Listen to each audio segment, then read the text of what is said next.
ने पढ़ा था।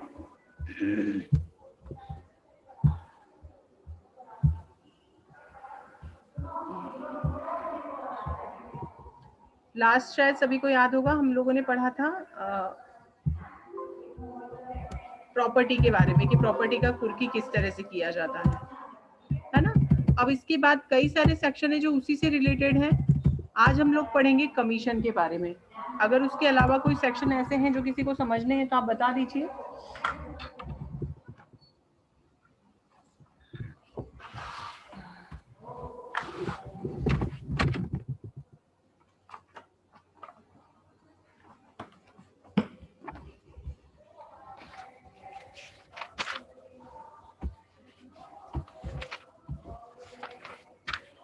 सेक्शन 60 ऑफ सीपीसी सभी ने आई थिंक किया है। अगर किसी को उसमें कोई प्रॉब्लम, हाँ अंदर चली जाओ,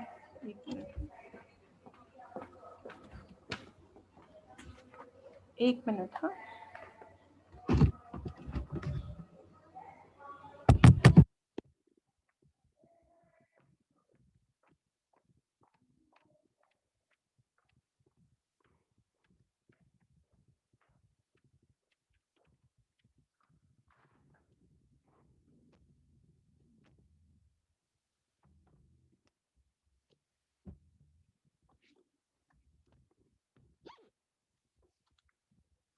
देखिए, ये जो टॉपिक था आपका, ये था जो सेक्शन 60 था, ये आपका था प्रॉपर्टी के अटैचमेंट के बारे में। आई थिंक सभी को क्लियर हुआ होगा कि प्रॉपर्टी का सीपीसी में अटैचमेंट किस तरह से होता है। क्योंकि अभी तक हम लोगों को ऐसा लगता था, शायद जहां तक मुझे पता है स्टूडेंट की साइकोलॉजी की, हम ये मानकर चलते हैं कि सिविल सूट्स पे नॉर्मली सिर्फ सिविल सूट्स फाइल किए जाते हैं, उसके एग्जीक्यूशन का प्रोसेस अभी काफी कुछ आप लोगों को क्लियर हुआ होगा, है ना। जैसे कि हमने 60 में देखा था कि कौन कौन सा चीजों को किस किस तरह से उनको अटैच किया जा सकता है, अटैचमेंट ऑफ प्रॉपर्टी। तो उसमें मूवेबल इमूवेबल दोनों प्रॉपर्टी को हमने इंक्लूड किया, बट कुछ स्पेसिफिक चीजों को छोड़ दिया गया जिन्हें कि आप अटैचमेंट कोड जिनके लिए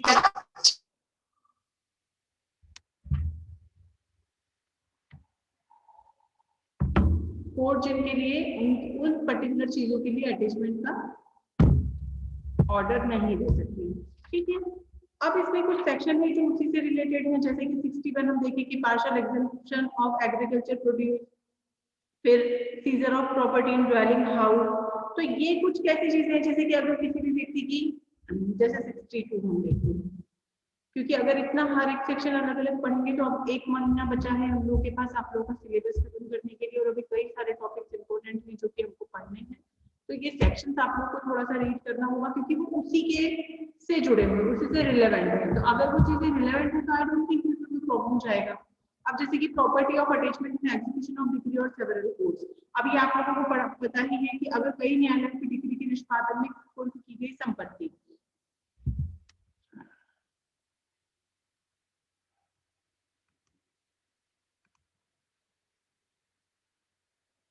आवाज नहीं आ रही दीपक अभी? तो मैम आपकी आवाज कट रही है। बेटा आज नेटवर्क का बहुत ही इशू है, बड़ी मुश्किल से तो आप लोगों का लॉगिन हुआ है आज। मतलब ज्वाइन ही नहीं हो पा रहा था, ना फोन से ना लैपटॉप से, मैंने दोनों से लॉगिन किया हुआ है। इसीलिए थोड़ा सा प्रॉब्लम आएगा, है ना। बाद में लेक्चर आप लोग वीडियो इसका देख लीजिएगा।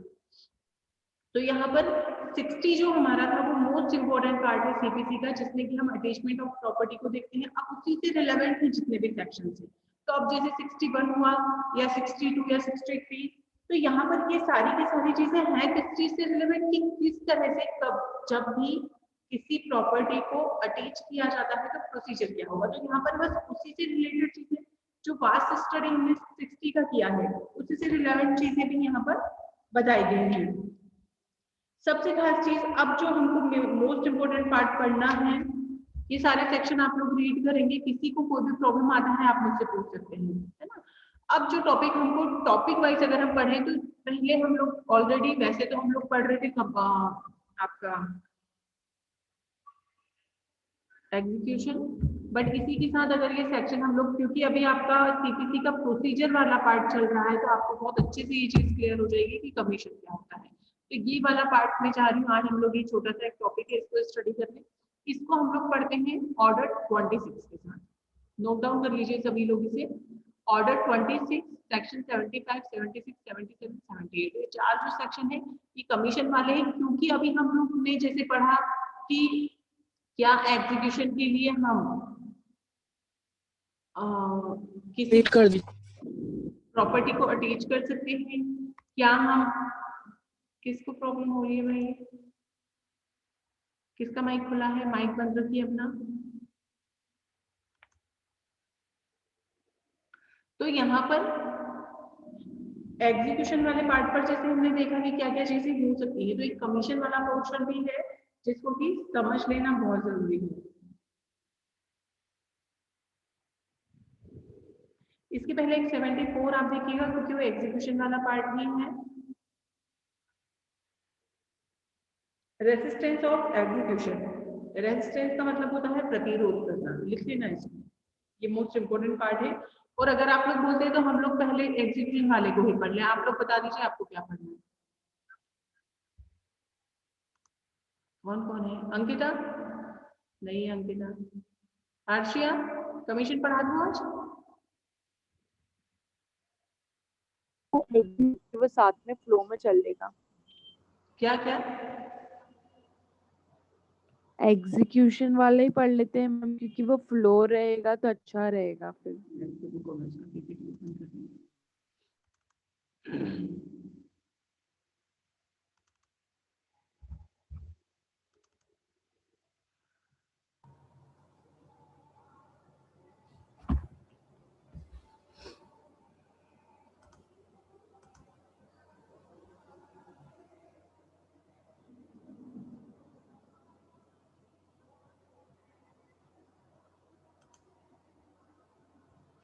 सभी को पीपीटी शो हो रहा है? चलिए, अब ये जो एग्जीक्यूशन वाला पोर्शन है आपका, जैसे कि अभी तक हमने जो देखा, इसमें आप लोगों ने एक चीज को समझा कि भाई जब हम, स्क्रीन शो हो रहा है सभी को?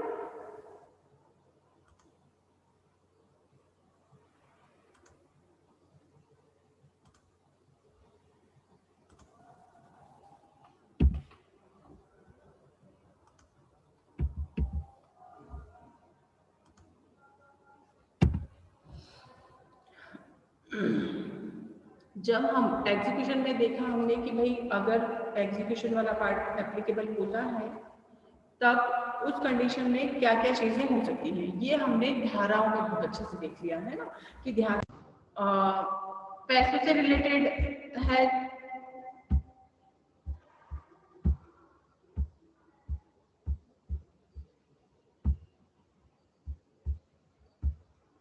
आ रही है आवाज?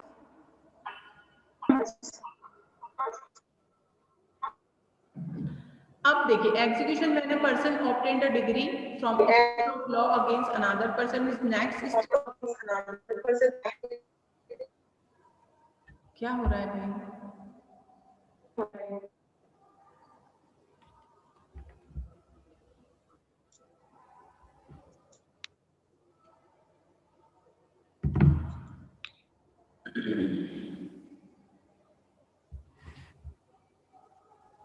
मैम रहने आप लोग को आवाज आ रही है? मैम।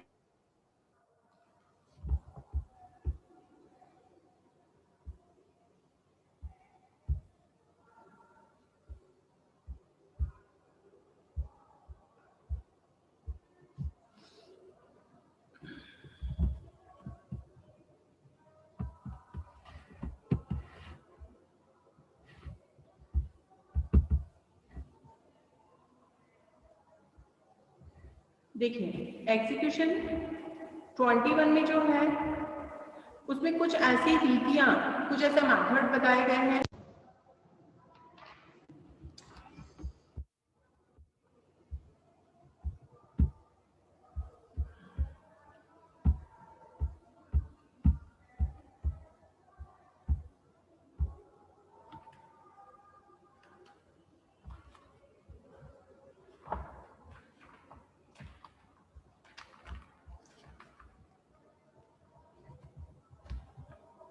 ऑर्डर 21 का rule 1, mode of paying money under decree, ये हम लोग डिटेल में पढ़ भी चुके हैं जहाँ तक मुझे याद है। मैंने आप लोग को स्टार्टिंग में ही जब हमने एग्जीक्यूशन स्टार्ट किया था और इसे डिस्कस किया था कि ऑर्डर 21 में कुछ mode of paying money under decree ये बताया गया है कि एग्जीक्यूशन जब किया जाता है तो एग्जीक्यूशन में किन किन चीजों को फॉलो किया जाता है। तो अब जैसे कि यहाँ पर कुछ क्लासिफिकेशन दिया है, application for execution and process to be applied, stay of executions, mode of execution, sale of immovable property and movable property, adjudication of the claim and objection, resistance and delivery of position. अब ये जो आपका PPT है, एक चीज और मैं आपको क्लियर कर दूं, ये कंप्लीट आंसर है आपका ऑर्डर 21 का, ठीक है। इसमें आपकी वो सारी चीजें मेंशन कर दी गई हैं जो कि आपको इसमें पढ़ना जरूरी है। अब जैसे अभी 74 मैंने आपको बताया कि अगर किसी मामले में ये क्लियरली हो चुका है कि उस पर्टिकुलर प्रॉपर्टी को डिक्री के दौरान ही जैसे कि दिया जाना चाहिए था उसे दे दिया गया है या कहीं पर एग्जीक्यूशन वाला पार्ट नहीं बचता है, तब आप किसी भी डिक्री के अगेंस्ट एग्जीक्यूशन फाइल नहीं कर सकते हैं। वहां पर रेजिस्टेंस और डिलीवरी ऑफ पोजीशन वाला पार्ट जो है वो ये वाला एप्लीकेबल होगा, मीन 74। क्लियर? तो यहाँ एग्जीक्यूशन वाले पार्ट पे हम देखते हैं कि ऑर्डर 21 अगर हम देखते हैं, अब पहले कुछ चीजें की who can make application for execution application. अब यहाँ पर ये जो छोटी छोटी चीजें ऐसी हैं इसमें जो कि उस पर्टिकुलर हमारे एग्जीक्यूशन वाले क्वेश्चन को कंप्लीट करती है, उसके कई सारे आंसर देती हैं। सबसे पहली चीज कि कौन है जो एग्जीक्यूशन की एप्लीकेशन फाइल कर सकता है, एप्लीकेशन फाइल होगी ऑर्डर 21 में, है ना, स्पेसिफिक किसी सेक्शन में नहीं होगा। Application for execution can be made by the degree holder himself, है ना, his legal representative if the degree holder is dead. यहाँ पर ये चीज जब हमने सेक्शन 50 पढ़ा था उसी दिन आप लोगों को क्लियर कर दिया गया था कि जब भी किसी पर्टिकुलर पार्ट पे हम लोग ये देखते हैं कि डिग्री होल्डर की डेथ अगर हो गई है तो उसके एलआर्स यहाँ पर आ जाएंगे और वो एलआर्स उसके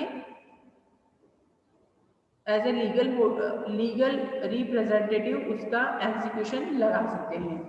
फिर अब एक तो व्यक्ति खुद, एक उसके एलआर्स, फिर any person claiming under the decree holder, transferee of decree holder who has given notice to transfer and judgment after anyone more of the decree holders where it is for benefit of all and no contrary intention and it is indicate। इसी के साथ against whom the application for execution can be made, execution decree can be made only against the made only against the judgment debtor if he is alive or against the legal representative of judgment debtor। अब देखिए यहाँ पर एक minute,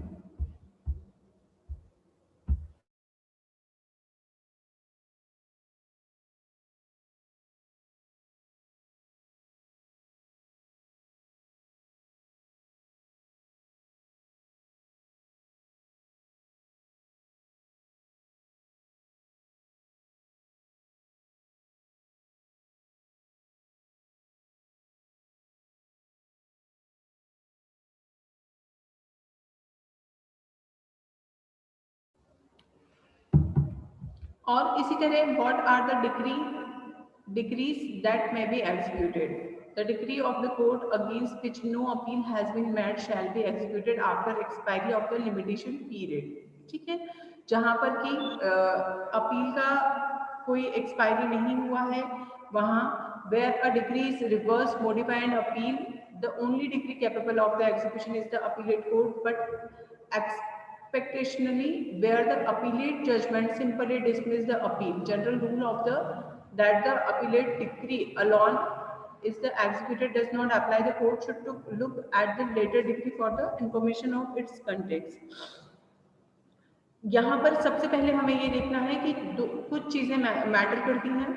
execution वाला part अगर हमारा है definitely दो मेन पार्टीज इसमें रोल प्ले करेंगे, एक होगा एप्लीकेंट, एक होगा रिस्पोंडेंट।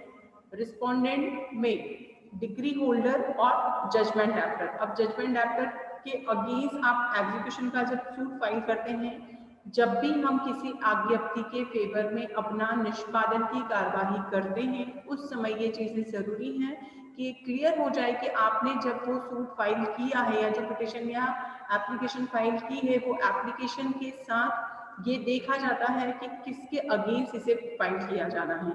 अगर आपने किसी गलत व्यक्ति के अगेंस्ट इसे लगा दिया है, जैसे मान लीजिए पिताजी जजमेंट डॉक्टर है और आपने बेटे के अगेंस्ट एग्जीक्यूशन लगाया है, तो यहाँ पर वो सही नहीं होगा। इसीलिए इसी के साथ किस किस के राइट्स होंगे और कौन किसके अगेंस्ट हम लगा सकते हैं, कौन इसे लगा सकता है, किसके अगेंस्ट लगाया जा सकता है, ये दो चीजें सबसे पहले तो मोस्ट इम्पोर्टेंट है।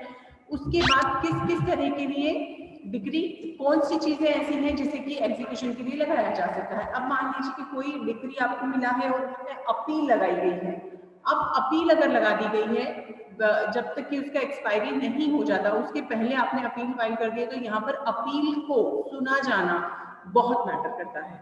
ठीक है, अपील का डिसीजन होगा तभी जाकर आपका अपील वाला जो पार्ट है वो क्लियर होने के बाद ही आपका एग्जीक्यूशन वाला पार्ट आपका कवर होगा। अब इसी के साथ देखिए,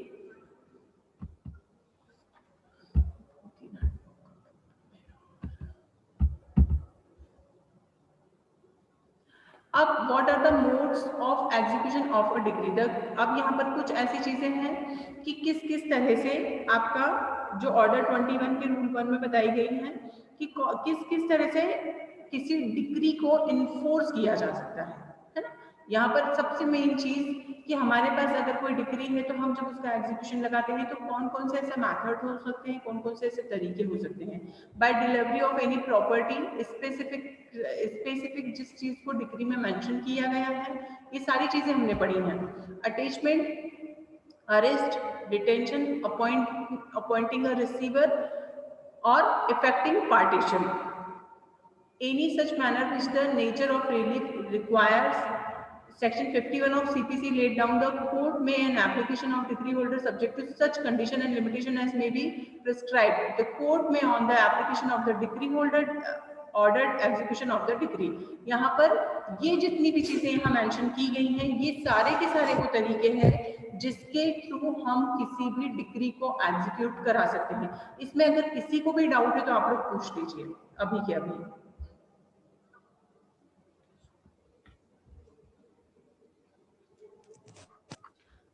मैम एक बार और रिपीट कर दीजिए। देखो फिर से सुन लो एक चीज, एक बार मैं थोड़ा सा आपको ओवरऑल ही एग्जीक्यूशन के बारे में फिर से बता दूं। यहाँ पर कोई हिंदी मीडियम वाले स्टूडेंट्स हैं क्या अभी? Yes ma'am. देखो क्या होता है जब हम किसी भी आज्ञप्ति का निष्पादन कराना चाहते हैं, है ना, मीन्स हमने किसी डिग्री को एग्जीक्यूट कराना है, तो अभी हमारे पास कितनी चीजें होंगी। पहली चीज, अभी जितना भी हमने इस पीपीटी में भी देखा ना, स्पेसिफिक जो था बहुत छोटी सी चीजें हैं। सबसे पहले तो कि हम यहाँ पर इतनी चीजें कैसे बता सकते हैं कि स्टे ऑफ एग्जीक्यूशन, स्टे कब लगाया जाएगा, फिर मोड क्या हो सकता है, कब आपके एग्जीक्यूशन को रोक दिया जाएगा, फिर मोड क्या हो सकता है, किस तरह का निष्पादन किया जाएगा, फिर कब उसे बेचा जा सकता है, कब उसका अटैचमेंट किया जा सकता है और कब उसे का प्रतिरोध किया जा सकता है। ये हमने पहले स्लाइड में देखा। अब यहाँ पर कि कौन ऐसा व्यक्ति है जो एग्जीक्यूशन लगा सकता है, तो कौन लगा सकता है, मैंने कोई केस फाइल किया, मैंने उसे जीता और मैं अब उसकी डिग्री होल्डर हूँ, तो सबसे पहला अधिकार मेरा है। ठीक, अब अगर मान लीजिए जिस व्यक्ति की डिग्री है उसकी डेथ हो जाती है तो अब उसके एलार्स का, ठीक, अब अगर एलार्स नहीं है और ये दोनों वाली कंडीशन है या नहीं है। थर्ड, अगर किसी ने उसे क्लेम किया है, डिग्री में उसका नाम मेंशन है वो व्यक्ति, फिर अगर मान लीजिए कि वो डिग्री किसी को ट्रांसफर कर दी गई है वो व्यक्ति, फिर इसके अलावा और भी कोई ऐसा जो उसमें बेनिफिट रखता है। अब जैसे कि हम लोगों का एक माइंडसेट कैसा होता है कि हाँ एक प्रतिवादी और एक वादी, ऐसा नहीं है। कई बार बड़े बड़े जो केस होते हैं जैसे ट्रस्ट के हुए या कोई जिसमें कई सारे प्रतिवादी हैं या बड़े किसी अलग मैटर के कंपनीज के हुए, ब्रीच ऑफ कॉन्ट्रैक्ट के हुए, ऐसे कई सारे केसेस होते हैं जिसमें कई सारे वादी और प्रतिवादी होते हैं, तो उसमें जिनको भी उससे मिलने वाला बेनिफिट है उन सभी को इसमें इंक्लूड किया जा सकता है। फिर किसके अगेंस्ट लगाया जाएगा, जिसके अगेंस्ट वो डिग्री की गई है, मतलब कि कौन, निर्णित ऋणी। निर्णित ऋणी कौन हो सकता है, जिसके अगेंस्ट हमने किया। तो अब जब हम पहले जब हम बात लगाते हैं तब हम प्लेंटिफ और डिफेंडेंट होते हैं, पर जब हम एग्जीक्यूशन लगाते हैं, निष्पादन का Yes, केस ma'am. लगाते हैं, तब हम एप्लीकेंट और रिस्पोंडेंट हो जाते हैं। अब रिस्पोंडेंट हमारा कौन होगा? जजमेंट डेप्टर, है ना। दुर्गेश बघेल अपना कैमरा ऑफ कर लो प्लीज। ठीक है, तो यहाँ पर जब हम इस तरह की चीज फाइल करते हैं, अब यहाँ पर हमारे लिए मैटर करता है कि हम डिग्री में क्या क्या चीजें हो सकती हैं, मींस उस डिग्री को जब इन्फोर्स कराया जाएगा तो उसमें क्या क्या हो सकता है। तो सबसे पहले by delivery of any property specific decree, जो पर्टिकुलर अगर किसी संपत्ति के बारे में उस आज्ञप्ति में मेंशन किया गया है तो उसको हम डिलीवर ऑफ प्रॉपर्टी, अगर मान लीजिए आपके 5 लाख का केस था तो उसमें आपने, अब यहाँ पर नीति उसकी क्या होगी, उसका मेथड क्या होगा, ये उन्होंने अलग से बताया है आपके ऑर्डर 21 के रूल 1 में, mode of paying money under degree. अब क्योंकि यहाँ पर मनी मेंशन कर दिया गया है, मींस वो मूवेबल प्रॉपर्टी का केस है, तो यहाँ पर कुछ भी हो, overall delivery of any property, किसी भी प्रॉपर्टी के संबंध में आप उसको डिलीवर कर दें। ठीक, फिर अब अगर ये नहीं होता है, मान लीजिए, या ये होता भी है, हमारे पास कुछ और प्रॉपर्टी है जिसका अटैचमेंट किया जाना जरूरी है, तो अटैचमेंट एंड सेल और by sale without attachment of any property, ये हमने देखा था कि जरूरी नहीं है कि किसी को अटैचमेंट किया जाए, मतलब उसकी कुर्की किया जाए, कुर्की के बगैर भी उसको विक्रय किया जा सकता है। यहाँ पर अगर निर्णित ऋणी की कोई संपत्ति है, उस संपत्ति के लिए अगर उस संपत्ति से हमें एग्जीक्यूशन का जो अमाउंट है, मान लीजिए 10 लाख का पैसा लेना है और 10 लाख का उसने नहीं दिया है और आपका एग्जीक्यूशन की डिग्री आपके पास है, आपने एग्जीक्यूशन लगाया है, यहाँ पर उसमें निष्पादन में वह व्यक्ति आपको फिर भी पैसा नहीं देता है, तो अब आप क्या करेंगे, अगर उसकी डिग्री उसकी प्रॉपर्टी है तो उसकी प्रॉपर्टी को कोर्ट ऑर्डर कर सकता है कि उसको कुर्क कर दिया जाए और बेच दिया जाए। अगर कुर्क करके नहीं बेचना है तो सीधे उसको बेच दिया जाए। ठीक, अब उसके बाद भी कुछ नहीं होता है या इन चीजों को हम हटा दें, एक और हमारे पास ऑप्शन है कि उसे अरेस्ट कर लिया जाए और डिटेंशन में रखा जाए। ठीक, जो कि पैसा आपका नहीं दे रहा है, जो कि यहाँ पर जजमेंट डेप्टर है। फिर जजमेंट डेप्टर मतलब निर्णित ऋणी, जिसके ऊपर से हमें एग्जीक्यूशन लेना है। फिर बाय अपॉइंटिंग अ रिसीवर, अब देखिए रिसीवर और कमीशन वाला जो पार्ट है वो कैसा होता है कि जब कोई प्रॉपर्टी इतनी ज्यादा डिस्प्यूटेड है कि जिसमें दोनों पार्टीज के अलावा किसी थर्ड पर्सन की हमको जरूरत है, जो कि उससे रिलेटेड जो भी डिस्प्यूट्स हैं या फैक्ट्स हैं उन्हें क्लियर कर सकता है, उन्हें सुलझा सकता है, और एक रिसीवर को अपॉइंट किया जाना जहां जरूरी हो जाता है, कोर्ट को जहां लगता है कि यहाँ पर एक रिसीवर होना चाहिए जो कि उस पर्टिकुलर सब्जेक्ट मैटर में कुछ भी हो सकता है, मूवेबल प्रॉपर्टी में मोस्टली किया जाता है, तो यहाँ पर एक रिसीवर को कोर्ट अपॉइंट कर सकता है कि इमूवेबल प्रॉपर्टी में, सॉरी, जहां पर कि अगर कोई है तो उस व्यक्ति को एज ए रिसीवर अपॉइंट कर सकते हैं, या बाय इफेक्टिंग पार्टीशन, बंटवारा, पार्टीशन, इस तरह से। तो यहाँ ये जितनी भी चीजें हैं कि संपत्ति का परिदान, कुर्की, विक्रय, अरेस्ट मतलब गिरफ्तारी, डिटेंशन निरोध, अपॉइंटिंग ऑफ रिसीवर, रिसीवर को नियुक्त किया जाना, और बंटवारा, जो भी हो, इन सभी चीजों को यहाँ इंक्लूड किया जा सकता है, और इन सभी तरीकों से, इस मेथड से हम अपनी डिग्री को इन्फोर्स करवा सकते हैं, है ना। अब कुछ चीजें ऐसी होती हैं कि डिग्री मिलने के साथ ही एप्लीकेबल हो जाती है, उसके लिए आपको बहुत ज्यादा मेथड नहीं लगाना है, उसके लिए आपको बहुत ज्यादा दिमाग नहीं लगाना। ये स्पेसिफिक जितनी भी चीजें हैं, जैसे मैंने कुछ दिन भी कहा था कि हर डिग्री को एग्जीक्यूट कराया जाए जरूरी नहीं है। जैसे अभी हमने एक चीज देखी, मैंने सेक्शन 74 ये वाला लास्ट वाला डिलीवरी ऑफ पोजीशन, कई बार क्या होता है आपकी डिग्री इस तरह की है कि वो सेम डेट जिस दिन आपको मिली उसी दिन से एप्लीकेबल है, और उसी दिन से, क्योंकि हर एक केस अलग है, उससे जुड़ा फैक्ट अलग है, उससे जुड़े प्रॉब्लम्स हैं, सारी चीजें डिफरेंट हैं। तो अब अगर मान लीजिए कि कोई ऐसा केस नहीं है जिसमें कि हमको एग्जीक्यूशन लगाना जरूरी नहीं होता है, वहां हम नहीं लगाएंगे, है ना। अब यहाँ कुछ और Yes, ma'am. देखिए, पहले हम लोग ऑर्डर 21 का ए एक बार थोड़ा सा आप देख लीजिए, मोड ऑफ पेइंग। अब मान लीजिए कि अगर कोई प्रॉपर्टी ऐसी है जिसका कि धन से संबंधित है और उसे उसका किस तरह से हमें दिया जाना है, all money payable under the decree shall be paid as following namely, या तो आप न्यायालय में जमा कर देते हैं, क्या करेंगे, जैसे फर्स्ट वाला जो हमने देखा ना, by delivery of any property specifically decree. अब मान लीजिए कि कोई मनी से रिलेटेड कोई सूट था, उसमें आपको पे करना है, तो आप कैसे करेंगे, दो चीजें हैं। अभी एक चीज ये मानकर चलिए कि एग्जीक्यूशन लगाया ही नहीं है, हमारा केस ही चल रहा है, फर्स्ट वाला जो हमने प्लान फाइल किया है वही चल रहा है, और उसमें जिस दिन आपके फेवर में जजमेंट हुआ उसी दिन आपको डिग्री होल्डर ने डिग्री जजमेंट डैप्टर ने आपको जो 10 लाख का अमाउंट है वो दे दिया है, तो अभी तो एग्जीक्यूशन लगाने की जरूरत ही नहीं है। अब मान लीजिए नहीं हुआ था, अभी ये एग्जीक्यूशन के टाइम पर वो व्यक्ति रेडी होता है कि हाँ वो पेमेंट करने को तैयार है, वो क्या कर सकता है, कोर्ट में आ सकता है, कोर्ट में जमा कर सकता है, मनी ऑर्डर के थ्रू कर सकता है, या कोर्ट जिस भी तरह के ऑर्डर दे, अगर उसे ऐसा लगता है कि वो इंस्टॉलेशन में देना चाहता है तो वो इंस्टॉलमेंट में दे सकता है, या जैसा अगर कोई पर्टिकुलर मेथड होना चाहिए और अगर उसे कोर्ट ने उस डिक्री में मेंशन किया है तो वो भी एप्लीकेबल यहाँ पर होगा, उस तरह से भी यहाँ उसे लगाया जा सकता है। अब क्या payment out of court two degree holder, क्या ये पॉसिबल है कि कोर्ट के बाहर पैसा दे दिया जाए, हो सकता है क्या?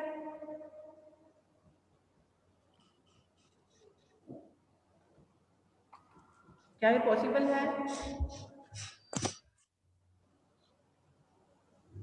No, ma'am. अर्शिया, हो सकता है। आपको यहाँ क्या करना है, कोर्ट में आपको इन्फॉर्म करना है। देखिए अब ऐसा तो है नहीं कि सिर्फ जो एप्लीकेंट है उसी का लॉयर है, भाई रिस्पोंडेंट का भी लॉयर है ना। अब अगर अमाउंट कोर्ट के बाहर दिया गया है तो आपको क्या करना है, सिर्फ आपको यहाँ कोर्ट को उसकी जानकारी देनी है ना। कोर्ट की जानकारी कोर्ट को किस तरह से देंगे, रूल नंबर 2 देखना है इसका, where any money payable under a decree of any kind is paid out of court और decree of any kind is otherwise adjusted in whole in the part of satisfaction of the decree holder shall एक minute, the decree holder shall certify such payment of adjustment or to the court whose duty it is to execute the decree and the court shall record the same accordingly। यहाँ पर अगर court के बाहर आपने पैसा ले लिया है तो अब ये जिम्मेदारी होती है डिग्री होल्डर की कि वो इसके बारे में बताए कोर्ट को और उसे रिकॉर्ड पर दिलवाए। रिकॉर्ड पर मतलब कौन सा, जो हमारी फाइल है उसमें मेंशन करवाए कि उसने कोर्ट से बाहर इतना इतना अमाउंट जजमेंट डेप्टर से ले लिया है। तो यहाँ ये पॉसिबल है कि अगर आपको ऐसा लगता है, चाहे हमने ऑर्डर 21 के रूल 1 में मेथड बता दिए हैं, बट इसके अलावा कोर्ट के बाहर अगर पेमेंट होता है तो उसके बारे में आपको कोर्ट को नॉलेज में लाना है, दैट्स इट।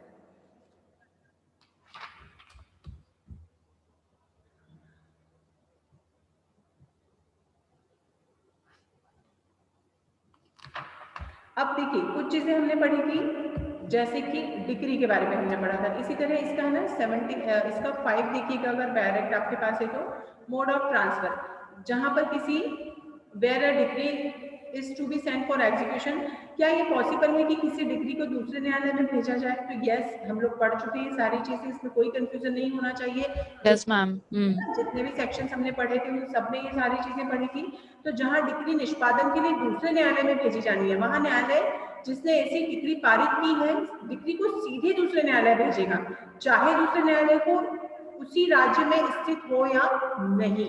ये सारा हम सेक्शन में पढ़ चुके हैं। और ये आपका मोड ऑफ ट्रांसफर कौन सा है, आपका ऑर्डर 21 का रूल 5। तो इस तरह अगर हम एग्जीक्यूशन के वाले पार्ट को देखते हैं तो एग्जीक्यूशन वाला आपका जो पार्ट है ये बहुत ही लेंथी है, मतलब 106 सेक्शंस हैं, सॉरी रूल्स हैं, जिसमें कि डिटेल में इसमें बताया गया है। तो हमें सारे नहीं पढ़ने हैं, है ना, मतलब उसका तो एक पर्टिकुलर ही मान लो ना कि एक अलग ही एक्ट ही बन गया समझो, अगर छोटा सा, क्योंकि इतने सारे रूल्स को अगर हम पूरा का पूरा पढ़ेंगे तो इसमें कुछ स्पेसिफिक चीजें, और स्पेसिफिक चीजों के साथ हमारे लिए जो मोस्ट इम्पोर्टेंट पार्ट है वो ये है कि एग्जीक्यूशन किस तरह से लगाया जाता है और एग्जीक्यूशन होता क्या है। तो मतलब हमें सिर्फ ये समझना ज्यादा हमारे लिए जरूरी है कि एग्जीक्यूशन है क्या।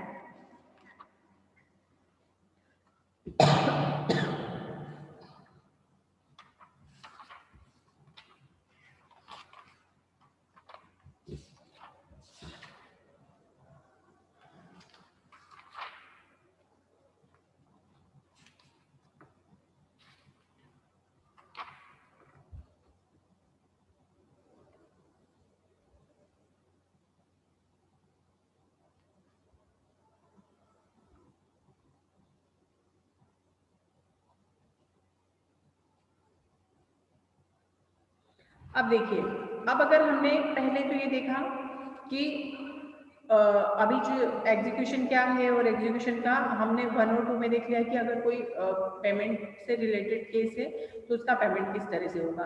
अब अगर हम बात करते हैं कि हमें उसके लिए एप्लीकेशन फाइल करनी है, तो हम उसके एप्लीकेशन कैसे फाइल करेंगे, तो अब आप लोग नोट डाउन कर लीजिए इसे। ऑर्डर 21 के रूल 10 से 23 तक सभी पढ़ेंगे भी इसे घर पर, और अगर हम लोग के पास टाइम कम है तो ये चलिए मैं पूरे 106 रूल नहीं पढ़ा सकती, बट आप सब लोग तो घर पर पढ़ सकते हैं, है ना। सभी को ये सारे के सारे रूल्स पढ़ने हैं,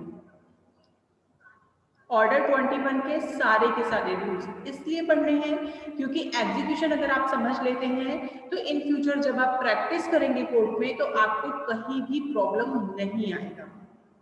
और मेरा ये मानना है कि सभी लोग इन फ्यूचर कहीं ना कहीं तो प्रैक्टिस करेंगे, किसी न किसी फील्ड में तो जाएंगे। ऐसा तो नहीं है कि आप लोग डिग्री लेकर लॉ के फील्ड को छोड़ दोगे, पॉसिबल ही नहीं है, डिग्री ही इसलिए ले रहे हो।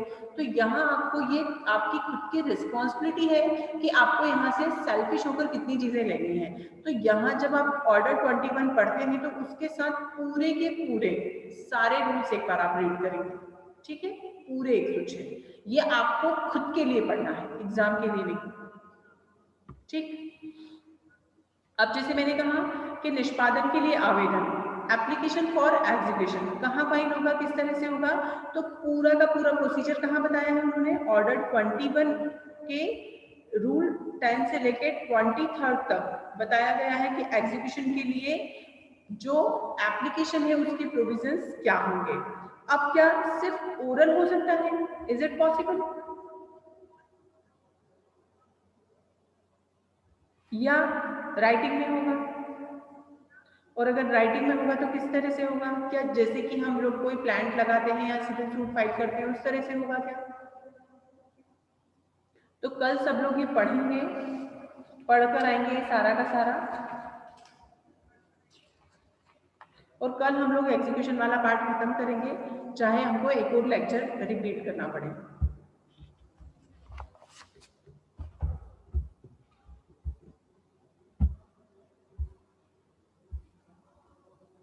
समझ में आया सभी को जितना आज पढ़ा है एग्जीक्यूशन, क्योंकि अधूरा है तो अभी मैं आपसे कोई उम्मीद भी नहीं है मुझे कि आप लोगों को पूरा समझ आ गया हो, बट आप लोग अब जितना कुछ पोर्शन इसका पूरा कवर करने के लिए पहले आप लोग पढ़ेंगे, और पढ़ने के साथ कल के लेक्चर में, कल मीन्स चाहे डबल लेक्चर लेना पड़े, कल एग्जीक्यूशन में खत्म करना है, ठीक है। तो इसके स्पेसिफिक चीजें जैसे कि जितने सेक्शंस हम लोग पढ़ चुके हैं उतने सेक्शंस आपको पढ़कर आने हैं, और एग्जीक्यूशन के लिए एप्लीकेशन मतलब 1 से लेकर 23 रूल तक तो आप लोगों को पढ़ना ही पढ़ना है, ठीक है। किसी का कोई क्वेश्चन है, अर्शिया समझ में आ रहा है भाई, मैं हर किसी से नहीं पूछ यस मैम। आप लोगों को खुद को मुझे बताना पड़ेगा कि मैडम ये समझ आया है और ये नहीं आया है। पराग,